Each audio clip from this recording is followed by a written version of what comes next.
Passe le truc sur la cohabitation. Tu vois, le berger et le loup, eh ben, ils cohabitent. Il n'est pas question de chasser ou d'être chassé, ou de créer de clivage. Non, ils collaborent. Voilà, il faut collaborer, ok?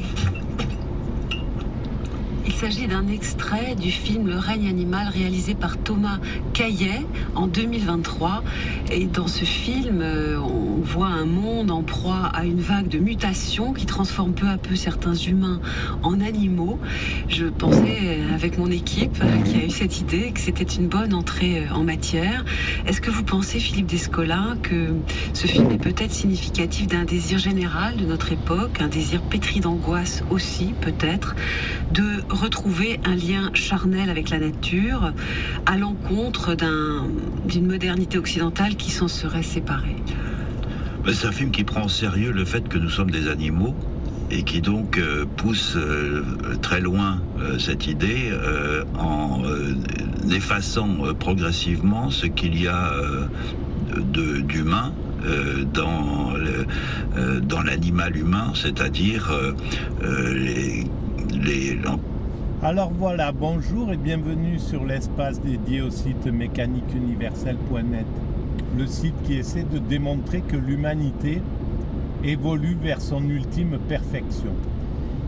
Ce qu'on vient d'écouter, c'est le début d'une émission que je viens de capter sur la route, qui se passe entre 10h et 11h, avec Philosophie, présenté par Géraldine Mühlmann sur France Culture.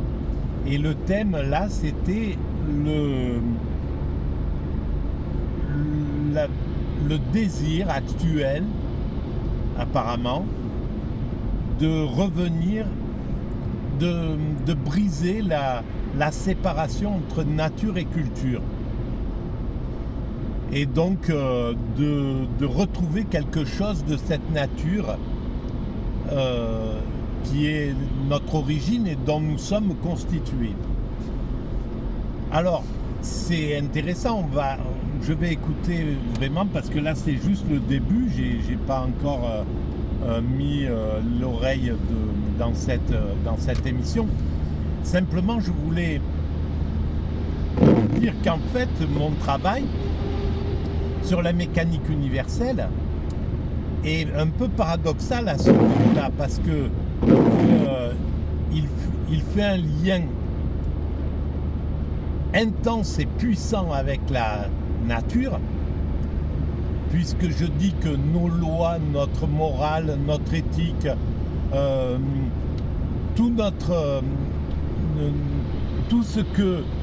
toute notre humanité, en fait, tout ce qui fait notre humanité, qui fait notre particularité à l'humanité, décline de la nature. C'est-à-dire que, par exemple, notre morale, la morale qui fait que on ne frappe pas un homme à terre, voilà, par exemple, ça, je le fais décliner du fait que lorsque nous étions des primates naturels, si le chimpanzé, enfin notre ancêtre dominé, tendait son cou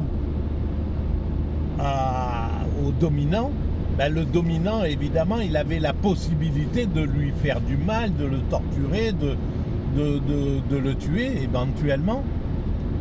Eh bien, quelque chose l'arrête. Alors, les scientifiques parlent d'économie d'énergie, voilà, on peut parler aussi de ça, mais en réalité, ce qui arrête le dominant, le chimpanzé dominant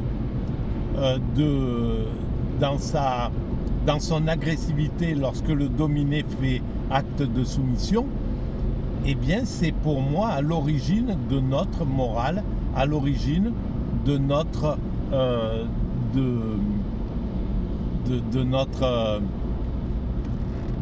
forme d'évolution, voilà, de notre éthique, de nos lois, et ça c'est valable pour pour tout ce que nous faisons, c'est-à-dire que tu ne tueras pas, tu ne voleras pas, c'est le coup de dent du dominant, du dominé qui se fait choper quelque chose par le dominant, il se révolte, c'est sa révolte. Le fait de tu respecteras ton père et ta mère, c'est quelque chose qui découle de notre nature animale. Voilà. Et donc il y a cette chose-là. Mais par contre, si nous sommes sortis de cette nature, ça n'est pas pour rien. C'est pas pour revenir à une sorte de nature ordinaire, une nature telle que les primates naturels sont en train de la vivre.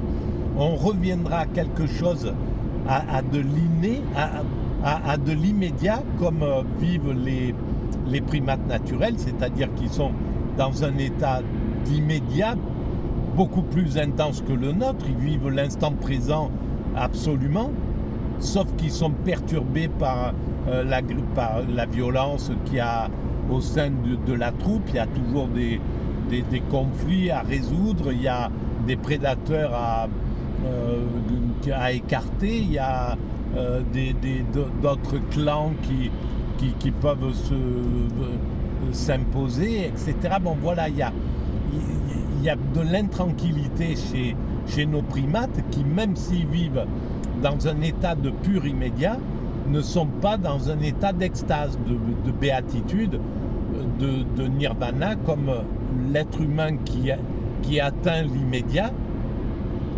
S'il est protégé, s'il est dans un environnement protecteur, eh bien il atteint l'extase. Et en fait, c'est ce vers quoi nous allons. Nous allons vers cette extase, justement.